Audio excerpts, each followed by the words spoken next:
Qatar और Saudi अरब के नेताओं ने बातचीत की है। इस पूरे जंग के हालात में कतर सऊदी अरब ने ईरान के हमलों की निंदा की है।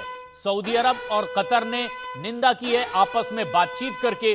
जिस तरह से अमेरिका इजराइल की ओर से ईरान पर हमला हुआ है, सऊदी अरब और कतर के नेताओं ने आपस में बातचीत की है और जिस तरह से ईरान पर यह हमला किया गया है उसकी वो निंदा करते दिखाई दे रहे हैं।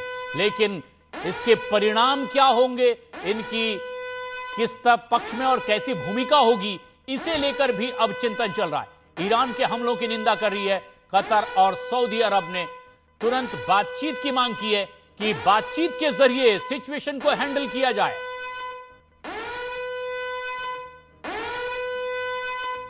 अब सऊदी अरब और कतर ने तुरंत बातचीत की मांग की है, यानी जिस तरीके के हालात हैं बातचीत के जरिए इस सिचुएशन से निपटा जाए, यह बात कही जा रही है। और यही विश्व युद्ध है क्या, यह एक बड़ा सवाल खड़ा हो गया है, क्योंकि दुनिया के कई देश अब इससे प्रभावित होते दिखाई दे रहे हैं, कुछ डायरेक्ट कुछ इनडायरेक्ट। क्योंकि जिस तरह के हमले इस वक्त हमारे दर्शक देख रहे हैं, ये पलटवार के तौर पर 8 देशों में देखे जा रहे हैं। कई ऐसे देश हैं जो अब सीधे सीधे ये भी कह रहे हैं कि बातचीत के जरिए इस युद्ध को यहीं रुकवाना चाहिए। इजराइल और अमेरिका का यह संयुक्त हमला कितना व्यापक और विस्फोटक है, उसे हमले में इस्तेमाल टॉम हॉक मिसाइलों की मार से भी समझा जा सकता है। सुपर पावर ने आखिर कैसे ईरान को इस वक्त दहला कर रख दिया है, हमारी इस रिपोर्ट में देखिए।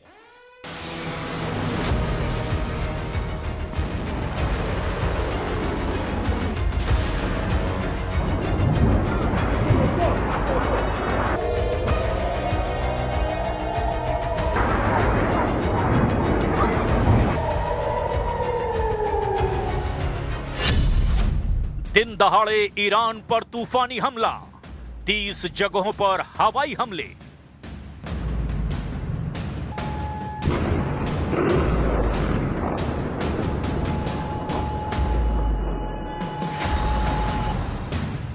अट्ठाईस फरवरी 2026 को सुबह 10 बजे ईरान पर अमेरिका और इजराइल ने मिलकर तूफानी हमले कर दिए।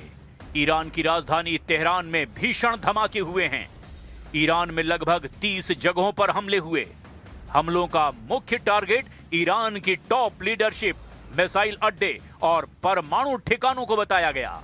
इजराइल ने ईरान के खिलाफ अपने नए ऑपरेशन का नाम लियोनस रोर यानी कि शेर की दहाड़ रखा है। अमेरिकी अधिकारियों के हवाले से बताया गया कि ये अमेरिका और इजराइल का ज्वाइंट मिलिट्री एक्शन है। अमेरिकी राष्ट्रपति डोनाल्ड ट्रंप ने इस बड़े कॉम्बैट ऑपरेशन की पुष्टि करते हुए कहा कि इसका लक्ष्य ईरान के खतरे को खत्म करना है। इजराइल ने दावा किया कि उसने ईरान के राष्ट्रपति मसूद पजेश्कियान और सुप्रीम लीडर अली खामनेई को निशाना बनाया है, लेकिन किसी के भी घायल होने या मरने की पुष्टि नहीं हुई है। ईरान में 30 जगहों पर अमेरिका और इजराइल ने हमले किए हैं। ईरान की राजधानी तेहरान में कई बम और मिसाइलों से स्ट्राइक की गई है। ईरानी शहर कोम में हमले हुए हैं। पश्चिमी ईरान के करमान शहर पर भी हमला हुआ। ईरान के इस्फान पर हमला हुआ। तेहरान के पास सबसे बड़े शहर कराज पर हमला हुआ। कराज तेहरान के पास बड़ा शहर है। इस्फान यहां ईरान का सबसे बड़ा परमाणु अनुसंधान केंद्र और मिसाइल उत्पादन संयंत्र है। यहां पर भी हमले की खबर है। Began major combat operations in Iran. Our objective is to defend the American people by eliminating imminent threats from the Iranian regime, a vicious group of very hard, terrible people. Its menacing activities directly endanger the United States, our troops, our bases overseas, and our allies throughout the world. For 47 years, the Iranian regime has chanted death to America and waged an unending campaign of bloodshed and mass murder, targeting the United States, our troops, and the innocent people in many, many countries. אחיי ואחיותיי, אזרחי ישראל, לפני שעה קלה יצאו ישראל וארצות הברית למערכה משותפת, מבצע שאגת הארי. מטרת המבצע לשים קץ לאיום ממשטר האייתולות באיראן. בשעה זו תוקף צה"ל מטרות של משטר הדיכוי, Fordow और Natanz इन भूमिगत परमाणु ठिकानों पर bunker buster बमों से प्रहार की सूचना है। IRNA समाचार एजेंसी के मुताबिक इलम शहर के पश्चिमी और दक्षिण क्षेत्र में विस्फोटकों की आवाजें सुनाई दी गई। ईरान के सुप्रीम लीडर अली खामनेई के दफ्तर और घर पर भी हमला कर दिया गया। हालांकि रिपोर्ट में दावा किया गया कि अली खामनेई तेहरान से सुरक्षित जगह पर भाग गए हैं। इसके अलावा यूनिवर्सिटी स्ट्रीट, जोमहूरी क्षेत्र और उत्तरी तेहरान के सैयद खदान इलाके में मिसाइलें गिरी है। नेतन्याहू ने अमेरिका इजराइल के हमलों के बाद अपने पहले वीडियो मैसेज में तेहरान में शासन बदलने की बात कही। उन्होंने ईरान की जनता से कहा कि वो जुल्म के बोझ को हटाएं और एक आजाद और शांतिपूर्ण ईरान बनाएं। उनके मुताबिक अमेरिका इजराइल के हमले ऐसे हालात बनाएंगे जिससे ईरान के लोग अपना भविष्य खुद तय कर सकें। ट्रंप ने इस्लामिक रिवॉल्यूशनरी गार्ड्स यानी कि IRGC से कहा है कि वो आत्मसमर्पण कर दें, जबकि IRGC के कमांडरों ने दो टूक कह दिया कि हम आखिरी दम तक लड़ेंगे।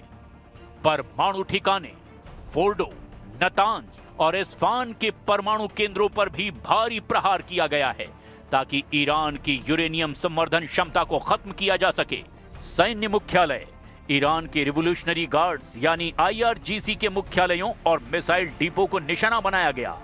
कोम, किरमानशाह, तबरीज, कारज, इलम और लोरेस्तान प्रांत में भी भारी बमबारी की खबरें हैं। ईरानी नौसेना को नष्ट करने के मकसद से दक्षिणी बंदरगाहों और तेल रिफाइनरीज जैसे बुशर पर भी हमले हुए हैं। ईरान पर हमला करने वाले इजराइल ने अपने ऑपरेशन का नाम लियोनस रॉर यानी शेर की दहाड़ और शील्ड ऑफ जूडा अलग अलग ऑपरेशन के लिए रखा है। अमेरिकी राष्ट्रपति डोनाल्ड ट्रंप के मुताबिक इस ऑपरेशन का मकसद ईरान की आतंकवादी क्षमताओं और परमाणु खतरों को जड़ से खत्म करना है। इसे ऑपरेशन एपिक फ्यूरी नाम दिया गया है। जबकि ईरान ने 45 मिनट में जबरदस्त पलटवार करते हुए पश्चिम एशिया में मौजूद अमेरिका के सभी सैन्य अड्डों पर हमले शुरू कर दिए हैं। इजराइल के कई शहरों में ईरान ने हमला किया है। यरूशलेम में धमाके सुनाई दिए। ईरान ने अपने ऑपरेशन का नाम सीज ऑफ खैबर रखा है। इजरायली और अमेरिकी दावों के मुताबिक ईरान में मौजूद खामनेई शासन के खात्मे तक जंग जारी रहेगी और ये तो पहला राउंड है जो अगले 4 दिन तक जारी रहेगा।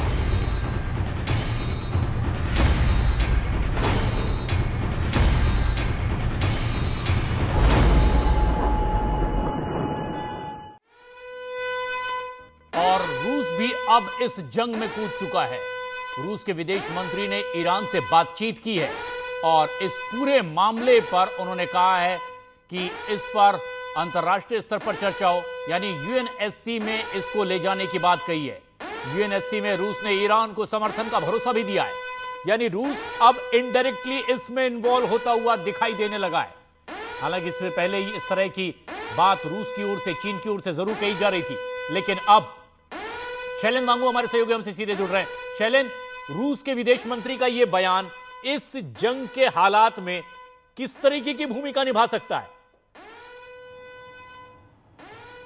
देखिए, रशिया ने अपना स्टैंड साफ कर दिया है कि इस वक्त वो ईरान के साथ खड़ा है। हालांकि देखिए, सीधे तौर पर मिलिटरी तो नहीं, लेकिन सैन्य तरीके से नहीं, लेकिन ये ज़रूर है कि इस पूरे मुद्दे को लेकर वो ये कह रहा है कि जो भी अमेरिका ने किया वो गलत है और ऐसे में अगर ईरान इस मुद्दे को लेकर UN सिक्योरिटी काउंसिल जाता है तो रूस उसका समर्थन करेगा। लेकिन दूसरी अहम बात जो इसमें सबसे बड़ी बात बताई जा रही है, जो ईरान के विदेश मंत्री की तरफ से कहा गया है, ईरान के विदेश मंत्री ने कहा है कि जो ये हमला हुआ है उससे परमाणु कार्यक्रम को लेकर चल रही शांति वार्ता एक बार फिर बाधित हो गई है। ये बड़ा स्टेटमेंट है। देखिए, पिछले कुछ दिनों से लगातार अमेरिका और ईरान के बीच में बातचीत चल रही थी, जिनेवा में भी बातचीत हुई थी और कहीं ना कहीं परमाणु कार्यक्रम को लेकर ही बातचीत चल रही थी। कुछ ड्राफ्ट पर भी बातचीत हुई थी, लेकिन उसको बाद हमने देखा कि किस तरह से अमेरिकी राष्ट्रपति डोनाल्ड ट्रंप ने वैसा हो नहीं रहा है। तो इसके बाद कल भी उन्होंने देखा कि हमने स्टेटमेंट देखा था प्रेसिडेंट डोनाल्ड ट्रंप का, जहां पर उन्होंने कहा था कि ईरान के लोग बहुत डिफिकल्ट है, उनसे बात करना, उनके साथ संवाद करना या जो आपसी जो